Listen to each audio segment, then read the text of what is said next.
이 레위기의 핵심 주제가 거룩이거든요. 거룩하라는 이야기인데 누차 말씀드렸지만 동시에 이 거룩할 것을 가장 강조한 여러 학자들이 있는데 그 중에 이제 웨슬리라는 그 목사가 감리교 창시자지요. 이 사람들은 그 거룩을 되게 강조를 하고 한자어로 이제 성화라는 말을 씁니다.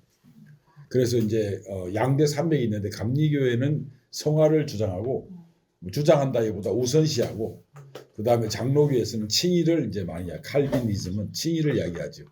그런데 결론적으로 먼저 말씀드리면 이 칭의와 이 성화는 이 수레바퀴의 양쪽 바퀴와 같은 겁니다.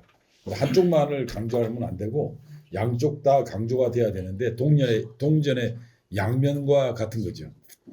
그러면 칼빈 같은 사람들은 우리가 예정이 됐기 때문에 한 번 예정이 됐기 때문에 이제 영원히 우리는 구원을 받은 인물이지만 그러면 그 사람이 우리는 하나님 믿고 안 믿고 떠나서 예정됐기 때문에 믿을 필요도 없고 가만히 있으면 믿을 사람 믿고 안 믿을 사람은 안 믿을 거 아니냐고 질문하니까 칼빈은 뭐라고 그러냐면 그 사람의 삶이 성화된 것을 봐야 이 사람이 칭의 예정됐는지 안 됐는지 알 수 있다 할 정도로 그래서 이 칭의와 성화는 구분되는 게 아니라 야고보서가 있고 요한복음이 있듯이 구원을 받았고 또 너네들 이렇게 살으라는 야고보의 강조가 있듯이 이 두 가지는 항상 같이 가기 때문에 아주 우리한테는 좀 시적절하지 않을까 싶어서 레위기의 거룩과 이 웨슬리가 이야기하는 성화 뭐 웨슬리가 이야기하는 성화라기보다는 웨슬리 자체도 성화를 이 레위기나 다른 성경을 보고 사람이 믿음으로만 사는 것이 아니라 행함이 있어야 된다는 걸 생각했기 때문에 이제 나온 그 주장이 아니었을까 싶어서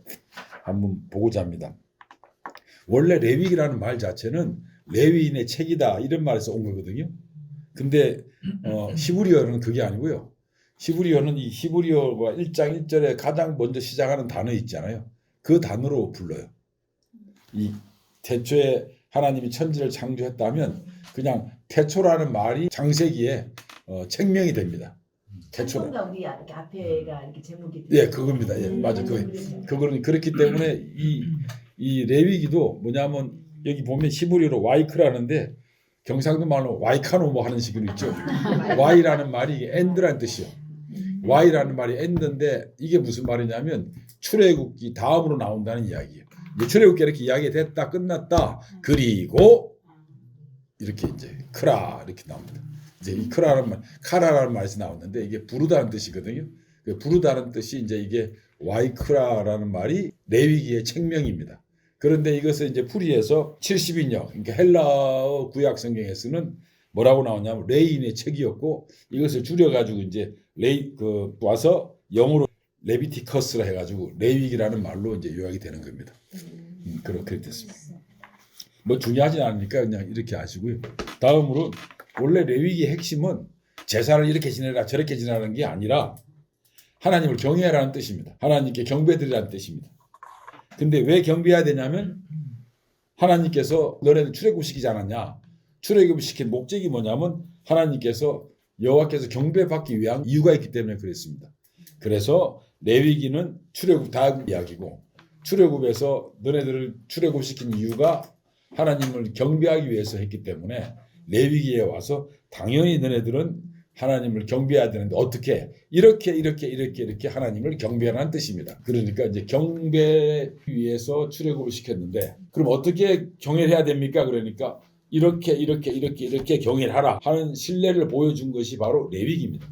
그래서 제사법이 5가지 나오는데 그 이유가 뭐냐면 제가 누차 이야기했지만 손 들어오는 사람은 손 씻고 들어오고 발 들어오는 사람은 발 씻고 들어오고 뭐 피부병 있는 사람은 피부병 고치고 들어오고 뭐 이런 게 다 무슨 제사 하는 게 다 그런 겁니다.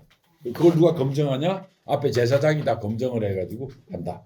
그래서 안타깝게도 대부분의 이 목회자들이나 이런 분들이 레위기를 이야기할 때 전부 다 예수님을 예표한다 그래서 제사법마다 다 설명을 하는데 그거는 이제 핵심이 아니고 그거는 그냥 방법.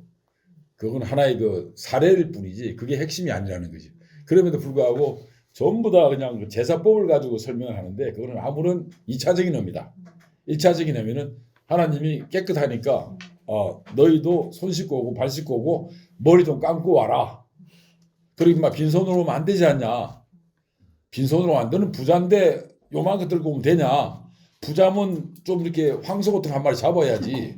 너는 가난하니까 그냥 산비둘기든 뭐 이 집비둘기 관계없이 그거 들고 오도 너는 괜찮다. 이런 말입니다. 그 말이. 그래도 네가 네 심령을 보기 때문에 너는 가난하지만 그거 갖고 오면 부자가 황소 갖고 온 거 못지않게 그런 말을 받아주겠다. 그러니까 마치 우리 아버지가 자식들이 여럿이 있으면 잘 사는 자식, 못 사는 자식 있잖아요. 잘 사는 자식은 많이 갖고 와도 못 사는 자식이 조금 갖고 와도 동일한 마음을 품듯이 하나님 마음이 그렇다는 거지. 그게 아버지는 와준 게 고마운 거지. 와준 제사 보고 뭐 하고 막 따지고 하진 않을 거 아니냐고 부모님이. 그게 이제 레위기의 핵심입니다. 그런데 오는 게 중요한데 어떻게 올 거냐? 준비 좀 하고 와라. 좀 씻고 와라. 좀 정결하고 좀 와라. 그렇게 그런 거 하는 거지. 그래서 코로나 걸렸으면 마스크 좀 쓰고 와라. 이런 거죠. 안 그러면 치료 다 하고 오든지. 뭐 이런 말들이 쫙 있는 게 레위기의 핵심입니다. 그런데 안타깝게도 레위기는 너무 난해해요. 그래서 대부분의 성도들이 구약을 창세기부터 있다가 출애굽까지 가다가 레위기에서 다 멈춰요. 초신자들이 이거 너무 어렵다. 그래서 끝내버리죠. 그런 것들. 그러면 이제 네 번째로는 레위기는 어떻든 예수님을 예표한 건 맞습니다. 왜냐하면 손 씻고 발 씻고 아무리 제사를 많이 지내도 결국은 이 사람들이 밖에 나가면 또 아버지 경외하는 거 잊어버리고 자기 마음대로 사니까 정말 하나님께서 안 되겠다 싶어서 독생자를 보낸 거죠. 그러니까 이미 이거 제사법에서 이미 이 중간에 짐승들이 희생당하고 이런 것들 모습에서 이제 궁극적으로 예수님의 희생 되는 거에 이제 쭉 어린 양의 희생을 통해서 이제 그게 구체화되고 이제 결론을 짓는 거죠. 그렇습니다. 그래서 이쪽에 보면 레위기의 중심 주제는 거룩이다. 그래서 문자적 의미에서 이 거룩이란 말은 무슨 말이냐면 하나님의 속성과 관련돼 있어요. 기본적으로 하나님이 거룩한 거다. 이 거룩이란 말은 인간들한테 적용되는 단어가 아니고 하나님한테만 적용되는 이야기. 그래서 거룩이란 말이. 그런데 정말 다행스럽게도 그 하나님을 믿는 사람들, 이 사람들을 이제 거룩한 자라고 불림을 당하는 거죠. 부른 거죠. 그래서 이 경건한 자 이런 경우도 이제 사람을 향해서 거룩이란 말로 나와요. 원래 시작은 하나님한테 출발한다. 그 다음에 세 번째로는 뭐냐면 이제 거룩한 거와 거룩하지 않은 걸 구별하는 거죠. 그런 방법이 있는 거예요. 그래서 이 거룩이라는 단어에는 이런 뜻이 있습니다. 히브리어로 있죠. 이 하나님 속성과 관련됐고 두 번째 인간이 거룩해지는 거, 세 번째 거룩한 거와 거룩하지 않는 거로 구분이 됩니다. 그래서 이 내용적으로 보면 이 거룩하다는 거는 뭐 정말 세상적이고 세속적인 거와 구별되는 걸 이야기하는 거죠. 우리가 거룩하다는 게. 그런데 이 정결도 마찬가지입니다. 정결한 거와 불결한 거에 구분되는 거지. 그래서 음식에도 그런 게 있습니다. 지난번에 말드렸지만 코셰라고 있죠. 유대인들의 음식법이 있잖아요. 그건 뭐냐면 불결한 거와 불결하지 않은 거. 뭐 깨끗한 거와 깨끗하지 않은 거. 이런 구분이 있듯이 얘는 여기 히브리어에도 이런 뜻이 있습니다. 그래서 에스겔서 44장 23절 제일 밑에 보면 내 백성에게 거룩한 것과 속된 것을 구별을 가르치며 부정한 것과 정한 것을 분별하게 한다. 이런 말이 나오지 않습니까? 그 이제 레위기의 핵심 중에 하나가 이런 겁니다. 요거는 되고 요거는 안 되고 하는 거죠. 그러니까 상당히 좀 슬픈 건 있어요. 이분법적이에요. 이분법적. 그러니까 중도가 없는 거예요. 이분법적이에요. 하얗냐 검냐 이렇게 나오잖아요. 이제 그런 것이 이제 되게 초보자들한테는 되게 판단하기 쉬운데 그런데 이제 나이를 좀 들다 보면 저게 맞는 것 같기도 하고 안 하고 애매한 것들도 있잖아요. 뭐 이런 것도 있는데 여기 너무 1차적으로 이렇게 양비론적으로 되어 있는 겁니다.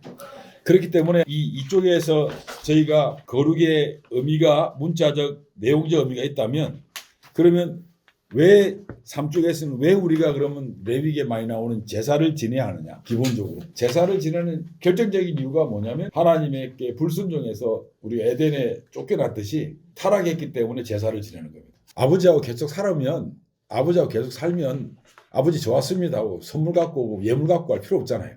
아버지가 계속 사는데 근데 아버지하고 같이 안 살고 떨어져 있으니까 만나고 하는 과정이 있지 않습니까? 이 과정의 형식이 제사입니다. 그러니까 출가하고 나면 자식들이 멀리 가 있으니까 이제 아버지 좋았습니다. 빈손으로 안 오잖아요.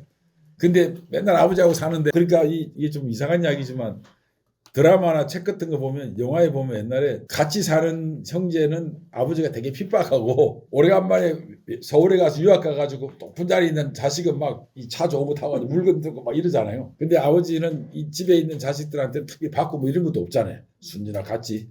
근데 한 번씩 오는 사람들은 막 선물 가지고 온단 말이에요. 그게 이제 레위기의 모습입니다.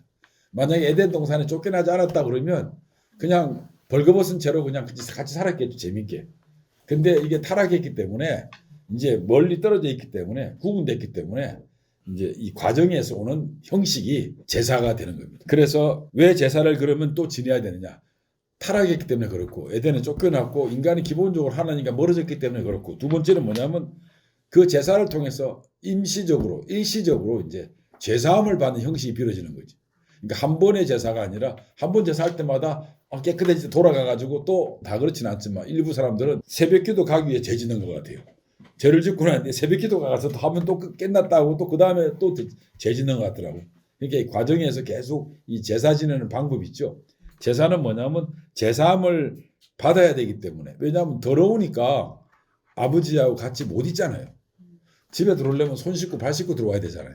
그래서 제사라는 형식을 해서 깨끗하다 제사장이 이야기하면 너는 깨끗해졌다 선포를 하는 거예요.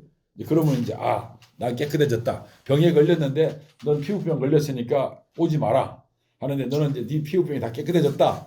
이런 만나는 거죠. 아니 몸에 병균이 있는데 아버지를 만나러 가면 그 되겠습니까? 안 되겠죠.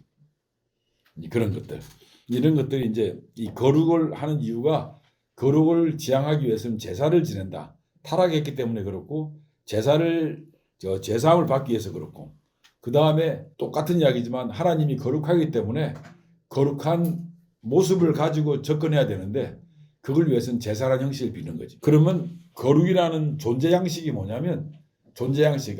그러니까 왜 이 거룩이라는 주제가 일반화되고 레위기에 깔려 있어야 되냐면 하나님은 거룩하기 때문에 그렇습니다. 거룩이라는 주제가 유의미한 게 레위기에서 핵심이 되고 우리한테서도 왜 거룩이라는 주제가 의미가 있냐면 존재해야 될 이유가 있냐면 바로 하나님이 거룩하기 때문에 다른 말이 필요 없죠. 그래서 더럽기 때문에 하나님을 만날 수가 없는 거지. 그리고 동시에 또 이스라엘 백성도 하나님의 백성이라고 그러면 당연히 이스라엘 백성도 거룩해져야 되지. 그래서 삼쪽 제일 밑에 보면 그렇습니다. 이스라엘 백성도 거룩해야 되는데 어떻게 거룩해집니까? 거룩을 유지하려면. 그러니까 첫째 일상생활에서 불결을 없애고 정결한 생활을 하려고 노력을 해야 된다. 정결하려고 노력해야 된다는 게 1장에서 16장까지 레위기는 세 파트로 나눠지는데요. 그럼 어떻게 하면 우리가 거룩해지면 됩니까? 거룩해져야 됩니까? 그랬더니 일상생활에서 거룩하려고 애를 쓰라. 그 다음에 두 번째 너 잘못한 게 있으면 용서를 빌고 더러움을 없애려고 노력 좀 해라.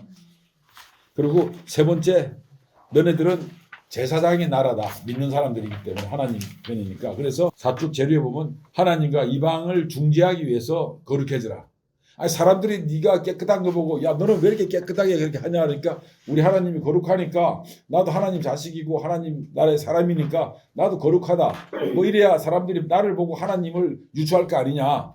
그럼 너네들이 이방을 선교하려고 그러는데 요나서 같은 경우에 그리고 이방을 선교하라고 그래놓고 너네도 이방하고 똑같이 더러워지면 이방 사람들이 뭘 보고 너네들 좋겠다고 보겠냐. 사람들이 하나님을 보고 거룩하다고 느끼질 않고 사람을 보고 저 사람이 저 사람 왜 이렇게 행복하지? 저 사람 왜 이렇게 항상 선한 일을 하지? 저 사람 왜 이렇게 말이 항상 곱지? 저 사람 왜 나무를 해서 이렇게 봉사하려고 하지? 이런 걸 보고 너 왜 그러냐 물어보니까 내가 그런 게 아니라 원래 오리지널은 존재 양식은 하나님이 거룩하고 하나님이 우리를 불쌍히 생각해서 하나님께서 독생자 보냈고 하나님께서 우리를 이렇게 사셨기 때문에 내가 그걸 좋아서 부족하지만 그렇게 따르려고 애를 쓴다는 것이 복음이 되는 거지. 그렇기 때문에 사람들은 절대 지나가다 하나님 보고 와 하나님 믿어야 되겠다 하진 않고 사람을 보고 믿는 거죠. 그래서 그 사람이 말로서 복음을 전하는 것도 좋지만 이미 그 사람의 삶이 거룩한 모습을 닮아야 된다는 것이 이제 레위기의 핵심 주제입니다. 일방인들한테 중개가 돼야 된다는 거예요. 그래서 이제 역시 우리의 주인공이신 예수님께서도 이 거룩에 대해서 말씀을 많이 했어요. 그래서 4쪽의 중간에 보면 마태복음 5장 8절에는 청결한 마음을 가지는 거. 그 다음에 거룩하게 나는 것들이 또 뭐냐면 서로 사랑하는 거. 그 다음에 또 하나님의 의를 최우선으로 여기는 거. 그 다음에 극기하는 어디까지 원수까지도 사랑할 걸 이야기하는 거. 그 다음에 그리스도를 본받아 살아가는 거. 이런 것들이 거룩의 주제라는 거죠. 예수님은 본인 스스로 돌아가시면서까지 그 거룩성을 유지하지 않았습니까? 그죠? 그 모습에서 다 볼 수 있다는 거죠. 그래서 그 예수님은 세상 사람들이 못하는 일들, 원수까지 사랑하고 그런 것들, 몸을 버리기까지 희생당하는 그 마음, 그런 것들이 이제 사람들로 하여금 정말 저분은 거룩하신 분이구나 이걸 알았기 때문에 우리가 믿음의 기초가 되는 거죠. 그런 것들은 이제 다 연결이 되니까요. 그래서 오늘 핵심은 이제 그러면 성도라는 게 뭐냐 문자적으로 사쪽 중간에 보면 우리말로 성도라는 건요 거룩한 무리를 가리키는 겁니다. 그런데 히브리어의 카도시라는 말이 아까 말씀드렸듯이 하나님이 거룩하고 하나님 믿는 사람들도 거룩하다. 이게 두 번째야 했는데 성도라는 말은 아주 동일한 말이죠. 이 거룩한 무리. 신약 성경에서는 거룩하다는 말이 하기오스입니다. 이 성도라는 말이. 성도가 도대체 뭐냐? 이건 하나님에 의해서 구별된 사람. 우리 성도라는 말 똑같은 말입니다. 구약에서는 또 하시드라고 그러는데 이것도 경건한 사람이나 충성된 사람이라는 뜻입니다. 성도란 말이. 그러니까 한자와 성도가 있죠. 아주 그 번역이 잘 된 거예요. 아주 번역이 너무 잘 됐어요. 그렇지만 이제 완전히 거룩으로 끝난 게 아니라 거룩해지는 이런 모습을 담는 거죠. 그래서 성도라는 말이 내용적 의미로 보면 하기오스는 뭐냐면 그리스도를 통해서 하나님하고 화해했다는 뜻이에요. 엄청 중요한 말이죠. 여러분 이게요 되게 재밌는 게요. 이 화해라는 말이 왜 나오냐면 이게 뭐 특별하게 여기 설명은 안 돼 있지만 나하고 당신하고 화해한다 그러면 이렇게 1대1로 있죠.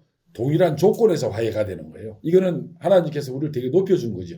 예수님하고 나하고 화해를 하자. 하나님하고 나하고 화해하면 이 동등한 조건이에요. 근데 그 뒤에는 동등한 조건 뒤에는 의무와 권리가 있어요. 이게 뭐냐면 구약에서 나오는 쌍무 언약이라고 그러죠. 쌍무 계약이라고 그러는데 당신은 나의 하나님이 되고 대신에 하나님께서는 나의 하나님이니까 내가 어려울 때 도와줘야 된다는 이런 그 의무가 있어야 돼 하나님한테. 거꾸로 나는 당신의 백성이 되니까 나는 당신을 경외해야 될 의무가 있고 동시에 권리는 뭐냐면 나는 당신의 자녀이기 때문에 어려울 때 당신이 당신한테 도움을 받을 권리가 있다는 거예요. 이렇게 깔려 있는 거예요. 이 화해라는 단어 안에 엄청나게. 그게 모세 때도 그랬고 아브라함 때도 그랬고 다윗 때도 그랬고 그게 쌍무기야. 구약에서는 도도하게 흐르는 게 하나님이 얼마나 인간을 높이 평가하냐면요. 피조물로 평가하냐면 쌍무 언약을 딱 정해놓은 거예요. 쌍방 간의 의무도 있고 권리도 있는 거예요. 나의 하나님이기 때문에 내가 어려울 땐 도와줘야 될 하나님의 의무가 있고 나는 하나님을 섬겨야 될 의무가 있는 거예요. 뭐 이런 것들이 깔려 있는 거예요. 그 다음에 이제 구원받은 성도인데 동시에 성도는 하나님의 영광을 위해 살아야 되는 거예요. 이게 그 다음에 성도로서 그리스도인의 삶을 살아야 되는데 이것은 뭐냐면 그리스도의 증인이 되라는 거죠. 아까 말씀드린 이런 것들이 이제 세 가지로 요약을 제가 해봤습니다. 헬라어에서 성도 하기오스는 구원받은 성도를 가리키고 하나님 영광에 살아야 되고 그 다음에 그리스도인으로서 그리스도의 증인이 돼야 된다. 그리스도의 증인이 돼야 된다.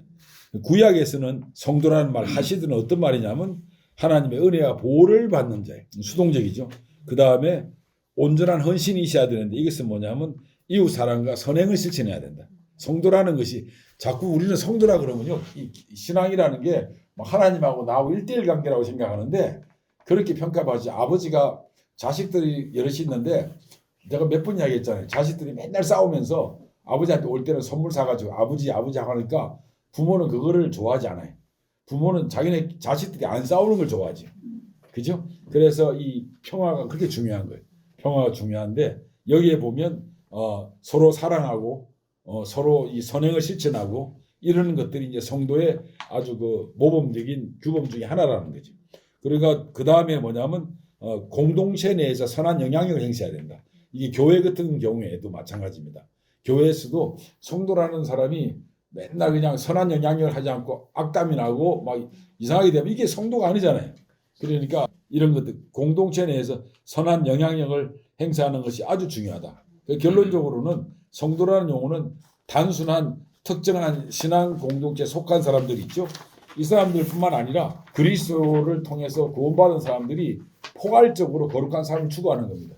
공동체 안에 있든 공동체 밖에 서는 그리스도의 증인으로서 복음을 전하는 일꾼으로서 또 그 복음은 선한 행위를 통해서 나타나는 빛과 소금의 역할로서 펼쳐지는 이 거룩성이죠. 그걸 통해서 사람들이 흠모하게 되고 교회 안에서는 또 선한 영향력을 비치고 모범이 되는 이런 것들이 이제 포괄적인 의미에서 성도가 되는 거지. 성도는 교회 내에서 썬데이 크리스찬만 되는 게 아니라 항상 일상적인 것입니다. 그래서 성도가 거룩해야지는 건 왜 성도가 거룩해야 되는가? 마찬가지로 하나님이 거룩하기 때문에 그래요.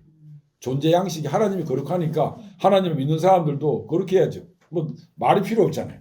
그 다음에 두 번째로는 우리를 위해 돌아가신 예수 그리스도께서 그런 본을 보여줬다고요. 아까처럼 뭐 이 청결한 삶을 살고 이웃을 사랑하라고 그러고 원수도 사랑하라고 하는 이런 것들 따라야 되는 그런 예수님께서 본을 보였기 때문에 우리를 구원해 주신 그 계기가 된 그 예수님을 그리스도를 우리가 따라야 된다는 거죠. 그 다음에 성도는 평상시에도 성령의 인도를 받아야 되는데 아니 더러운 사람한테 그 빛이 어떻게 나오겠냐, 그죠?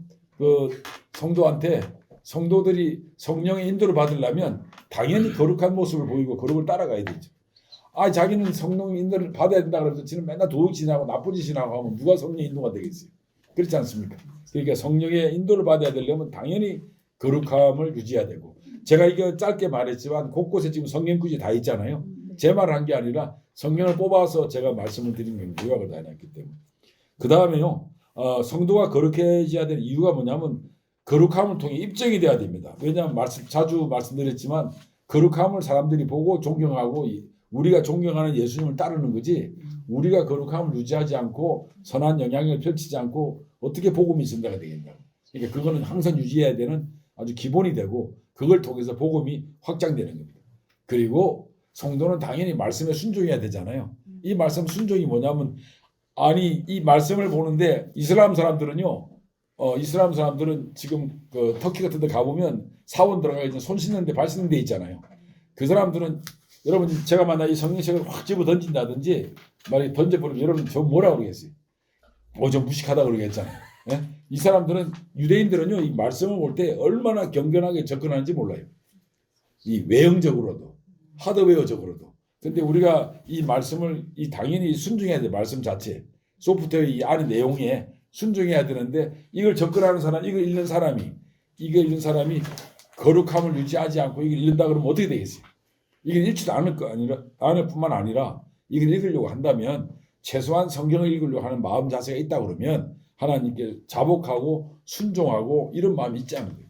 왜냐하면 그 핵심은 이거를 이야기하시는 분이 좀 거룩하신 분인데 이거를 보면서 나는 거룩함을 유지하지 않고 엉망진창 살면서 이 성경을 읽을 그런 사람은 없을 거라는 거죠. 하다못해 제사 지는 사람들도 충분히 이런 것 읽기 전에는 목욕 갔다 오고 옷도 깨끗이 입고 있지 않습니까? 이렇게 하는 판에 이런 거를 생각하면 당연히 말씀에 순종해야 하기 때문에 거룩을 유지해야 되죠. 그리고 또 여섯 번째는 하나님과 거룩을 해야만이 말씀드린 대로 하나님과 교제가 가능합니다. 그 손 씻고 발 씻고 다 이래야 하나님을 만날 수 있는 거지. 그 제사를 통해서 그런 겁니다. 그 다음에 또 거룩해야지 하나님이 우리를 부르지. 그거 뭐 새카맣고 더럽고 이러면 하나님 부르겠냐고. 당연하죠. 그 다음에 이게 거룩해져야지 구별이 되기 때문에 어두운 세력들이 마귀들로부터 우리가 구분이 돼서 보호를 받을 수 있다는 거죠. 그래서 이제 오늘 결론이 뭐냐면 레위기의 거룩과 이 웨슬리의 성화를 비교해봤어요. 이거는 이제 제가 레위기만 준비하다가 이것도 알려주는 게 좋겠다 싶어서 어떻게 하면 거룩해지는 건가. 이게 현재적인 의미입니다. 그래서 이 두 주제는 아주 우리한테 그 도움이 되지 않을까 싶어서 꼭 가지고 계시다가 한번 두고두고 읽어보시면 좋을 것 같습니다. 이겁니다. 성화라는 거는 뭐냐면 그 칭의는 뭐냐면 이 끝난 거예요. 구원을 받았고예요. 끝난 거예요. 순간적이에요. 그런데 이 성화는 뭐냐면 받은 사람이 그 후속적으로 어떻게 살아야 될 거를 있죠. 보여주는 거예요. 그런데 이제 레위기가 많이 도움이 되긴 되겠죠, 그죠? 그렇지만 조금은 차이가 있습니다. 그래서 제가 공통점을 찾아봤습니다. 8쪽에 보면 성화와 이 레위기의 거룩의 공통점은 뭐냐면 하나님의 거룩함을 배우고 추구하는 거. 이게 공통점이에요. 성화에도 마찬가지로 하나님이 거룩하기 때문에 우리도 거룩해야 된다는 게 강조하죠. 그 다음에 윤리적인 생활도 마찬가지입니다. 일상에서 레위기에서도 일상에서 거룩을 유지하라고 그러는데 우리가 성화도 마찬가지로 오늘날 우리 입장에서 우리가 성화가 돼야 된다. 거룩해지려고 애를 쓰려고 하면 당연히 윤리적으로 도덕적인 생활을 강조하고 하나님 뜻에 어떻게 살아야 될까 하고 이제 그런 모습들이 이제 동일하기 때문에 레위기의 거룩과 이 웨슬리의 이 성화는 뭐 공통점이 있죠. 그 다음에 교회 생활도 마찬가지입니다. 정기 예배나 기도나 뭐 교제 이런 것들이 이제 하나님 관계를 강조한다 그러면 레위기에도 마찬가지죠. 제사를 지내고 정기적으로 자기 모이고 자기네끼리 교제하는 이런 것들이 그리고 공동체 역할도 마찬가지입니다. 레위기나 이 성화도 공동체 역할을 많이 강조하고 있어요. 그런데 문제는 이제 차이점입니다. 이 차이점은 어떤 게냐면 레위기의 개념은 하나님과의 계약이 있죠. 언약하고 밀접하게 관계돼 있고 민족적으로는 이스라엘 백성한테 선택돼 있다는 거죠. 뭐 이제 오늘날도 확장하면 우리도 이제 뭐 영적인 이스라엘 백성이라고 하지만 웨슬리 성화는 그렇지 않고 개인의 구원과 그 다음에 성령을 역사를 통해서 영적인 성장에 더 성장이란 말에 포인트가 있습니다. 계속 성장하는 영적인 성장에 들어가는 거죠. 접근 방식도 레위기의 거룩은 율법을 통한 외부적 준수. 그러니까 이제 손을 씻고 발을 씻고 뭐 속건제, 속제제, 번제 있죠. 과목제를 드리면서 외적인 것에 이제 준수, 제사 방식에 중점을 준다면 웨슬리의 성화는 내적인 변화입니다. 그 다음에 성령에 의해서 지속적인 역사를 통해 성장하는 걸 말하는 거죠. 그 완성의 시점은 뭐냐면 레위기는 규정들을 가지고 거기에 달성하면 됩니다. 뭐를 이렇게 제사 지내 가지고 뭐하고 하고 결론이 나지 않습니까? 근데 이거는 성화는 결론이 나는 게 아니라 지속적으로 삶에서 전체적으로 종국까지 나타나야 되는 계속 성장해 나는 단계입니다. 그 다음에 레위기에서는 인간과 하나님 관계에서는 레위기는 하나님과 인간 사이에 거리감이 나와 있어요. 하나님은 거룩하고 인간은 더럽기 때문에 또는 거룩해 한다 하더라도 그 거리감이 있거든요. 그래서 이게 하나님의 거룩성과 인간의 거룩은 절대적으로 달라요. 하나님의 거룩은 완벽하고 최종적이고 끝인데 인간의 거룩은 불순물이 있고 그 다음에 거룩해지려고 애쓰는 그런 과정에서 계속 다름이 나타나고 그래서 인간은 하나님을 경외할 수밖에 없다 하는데 이 레위기는 뭐냐면요. 말씀드린 대로 계속 하나님 친밀한 우리가 이제 아버지라고 하잖아요. 아버지이기 때문에 계속 관계가 구약에서의 관계보다는 더 친밀해요. 그렇지만 그럼에도 불구하고 그 관계가 친밀하는 것이 100%딱 부딪히는 건 아니지만 단계가 성장하는 과정에서 아주 구약의 하나님도 무섭다고 그래야 되나요? 절대적으로 나하고 차이가 있다 그러면 아버지와 나는 왠지 그 인간적으로도 친아버지를 만나듯이 있잖아요. 그렇게 친밀도가 높은 그런 관계를 낳았다는 게 성화입니다. 그 다음에 죄의식도 마찬가지로 5번째 보면요. 레위기는 죄에 대한 제사의식이 있죠. 이런 제사와 의식을 통해서 죄를 막 속죄받았다 그러고 너는 거룩해졌다. 됐다 이제 가라 뭐 이런 식으로 제사장이 선포받는 그런 거지만 여기는 그런 게 아니라 성령님의 도우심으로 나타나는 거예요. 웨슬리의 성화는 말하자면 오늘날 우리가 알고 있는 구원받고 난 뒤에 살아가는 그 모습 있죠. 이런 걸 아주 잘 표현했어요.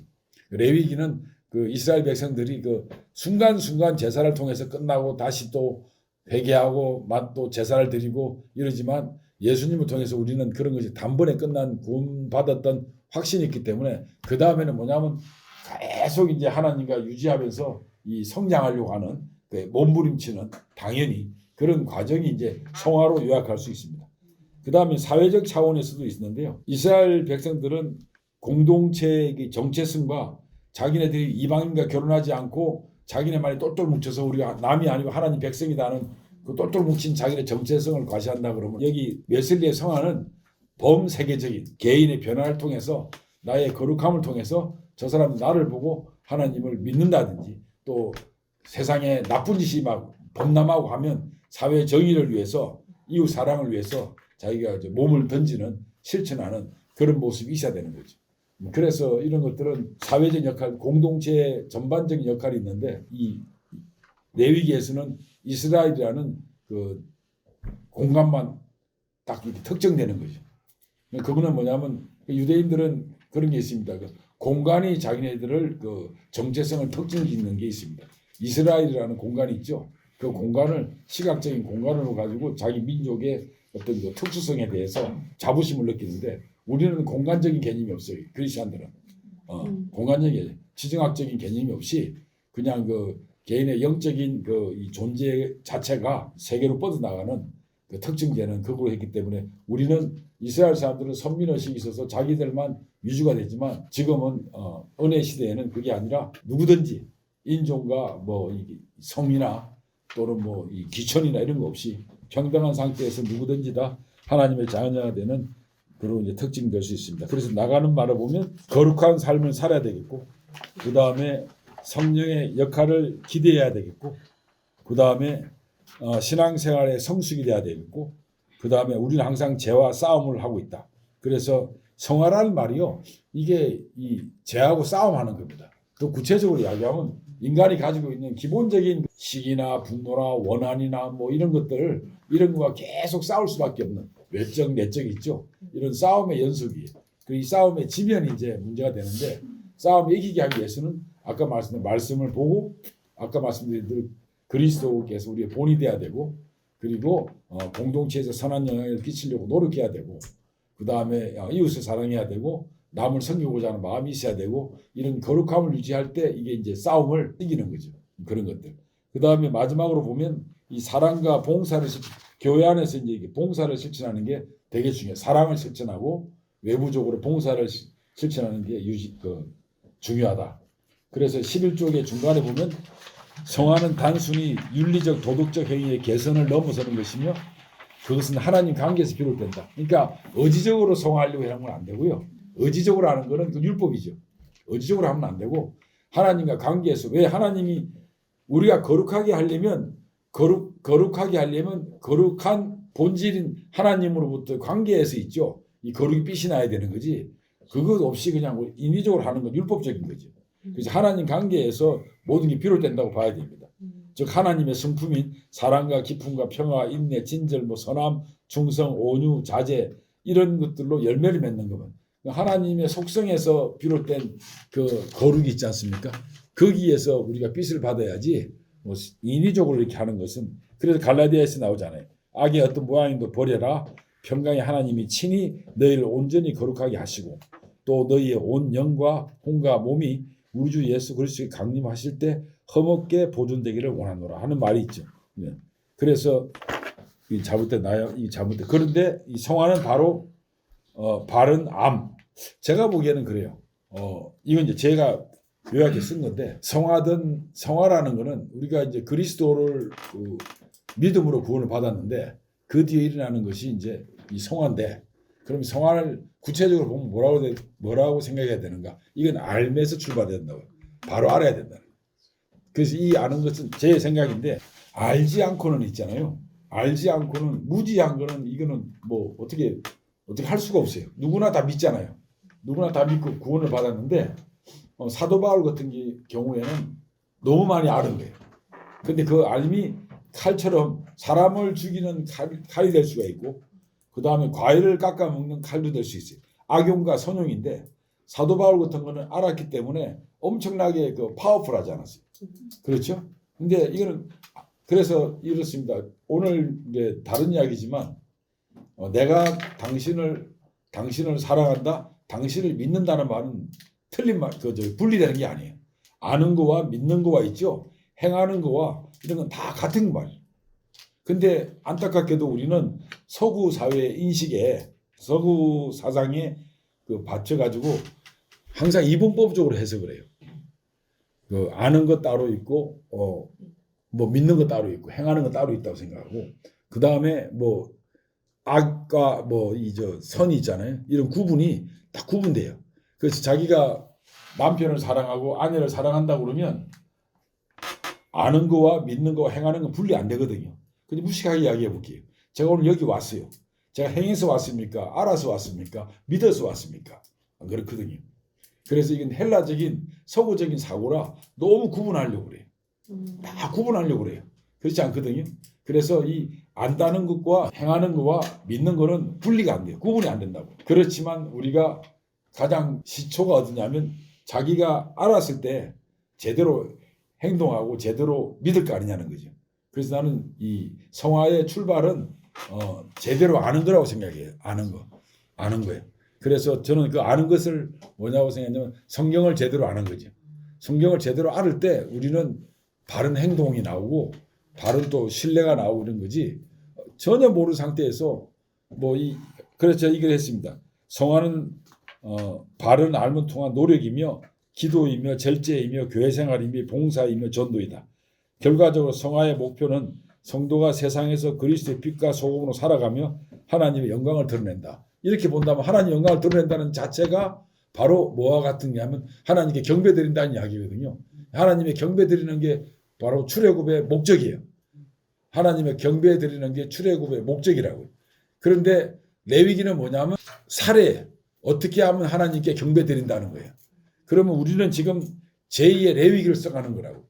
성화를 노력하는 거 있잖아요. 이런 거는 여러분들이 간증하고 이런 것도 있죠. 내가 하나님 믿었더니 이랬습니다 저랬습니다 하는 것들 있잖아요. 이런 이야기 하면서 나는 하나님 믿었더니 이렇게 좋았고 이랬습니다 하고 이렇게 간증이 되고 하는 모아지면 그게 제2의 레위기가 되는 거예요. 내가 하나님을 섬겼더니 있죠. 사례들이니까. 그래서 우리는 지금 레위기는 그 옛날의 글이 아니라 오늘도 우리는 레위기를 쓰고 있는 거예요. 그래서 그걸 다 모아지면 간증집이 전부 다 레위기란 말이에요. 그러면 그 핵심이 뭐냐? 바로 우리가 제대로 알고 제대로 행할 때 이럴 때 우리는 제2의 레위기를 또 쓰고 있는 거지. 그런 점에서 저는 아주 유의미하다고 생각해요. 레위기는 짧게 말씀을 드렸지만 여기 지금 모든 걸 다 성경 구절을 뽑았거든요. 제가 자세히 읽어보시면 좋을 것 같습니다.